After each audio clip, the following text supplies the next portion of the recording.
Alright, this is the second episode in my showcase series for the RFC editor, the modding tool. And in this episode, I'm going to talk about the factory editors. So to start out with, I'm just going to import a factory from the game, the Greatsword Factory. And once I import it, it'll create a new scene and a bunch of different collections in the outliner. Basically, each one of these collections is a section that the factory uses to assemble the model. So just to show what I mean, I'm going to press this button here called Generate Factory Model, which will assemble the objects together. So basically, the more objects you have in these collections, the more options it has to pick from. So if you want only a single model in a section, you should only have one object in this collection. So with that in mind, we can take a look at the nitty-gritty of how the factories work. So just go through the parameters here. First one that we have here is the factory image size, which is basically defining the size of a texture pool that every single component contributes to whenever they're assembling the model. And this button here, which is used for looking up the parts that you want to add to your sections. If you just click it, it'll populate this array here, and you can just look through it, or you can type in whatever you want to add. So in this case, I'll add a axe head. And to add it to a section, you can just pick which one you want. I'll just put this in the blades. So I'll unhide the blades, and I'll hit the button, and I created a little axe head here. And it's bound to the blades section. So up next, I can talk about the factory materials. So on each factory component, there's a section of a family of images that the game takes a look at whenever it creates this texture pool. It basically takes a look at the masks, the diffuse color, and the normal maps. So these materials here are defining what those masks are going to take color from. So here we have this assembly material, which is usually the first material in the factory. I don't know if this name is significant or not. So if you add a new material and it's the first one, just call it assembly. Or you could be daring. But basically you can define the material type and a color. And you have, 8 different possibilities you can pick from, or the factory can pick from when generating the model for the first time. And I believe you can have as many of these as you want, but I'll talk about that more a bit later. Next, we have the factory section parameters, where whenever you assemble the factory, the tool will take a look at those parameters for each section, and let me get rid of the axe so it doesn't get in there again.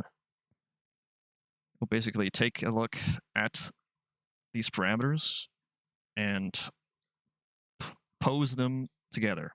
It's kind of difficult to explain, so I'll just move things around and show you what they do. So basically the grip here, or the guard, is parented to the grip. It's basically just a hierarchy. You don't have to have them parented, but you should. It just makes it easier to manage what is supposed to be attached to what else. So you can define the position. Yeah, it's not incredibly complex, but you can't edit the parameters in the 3D viewport yet. That might come later, but if you're wanting to change something, you should change it in this panel here. I'll go over these UVs here, UV options in a second. Next, we have the settings for each for the section. Basically, it's defining when or where the parts will start deforming, And the amount of deformation depends on the item's seed. It's a per instance thing, so you can fiddle with these values. I'm not really sure what these settings are for yet, so they're just a list of parts, list of numbers. Next we have the factory component option, where if you select an object, it can be either assembled here, or you can open up the, well, you can make the section visible and just click on those.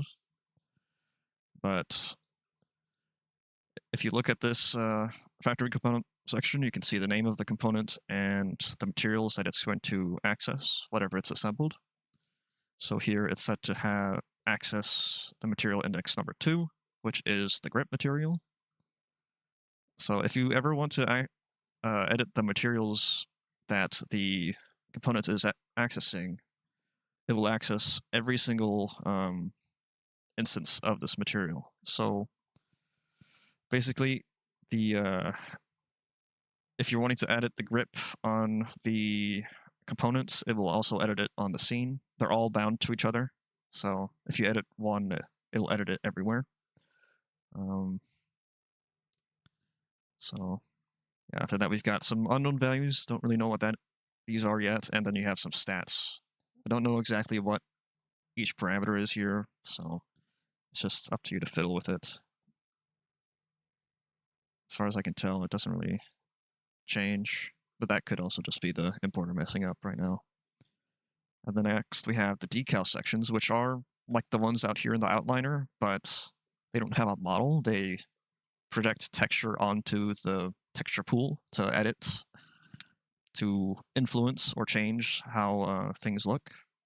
So just to show what I mean by all the masks and the texture families, we can generate or preview the factory materials. Right now I don't have any colors changing it at all, but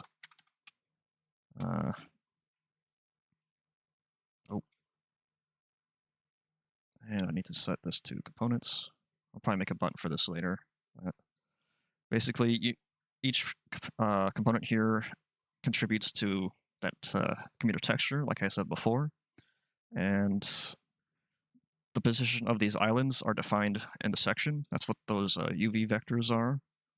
So if I were to open up the section for the blade and change these values here, you can see them change in real time, or almost real time. So if I were to move the blade over towards the handle texture here, you can see that the blade starts to get the handle texture, and the handle starts to get the blade texture. So ideally, you don't want any overlap. So that's very important to have your colors mapped out properly.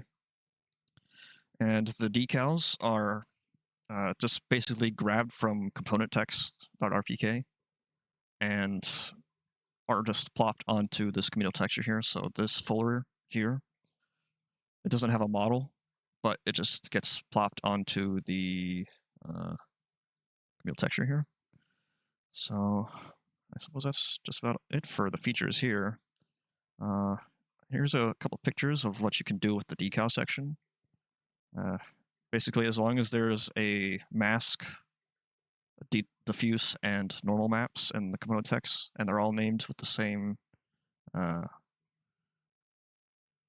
names, like in this Greatsword Folder 1, you can just add any images you want. So this is how I imagine the procedural shields work. They just use the decal system like we have here in the factory. And yeah, I suppose that's it. Thanks.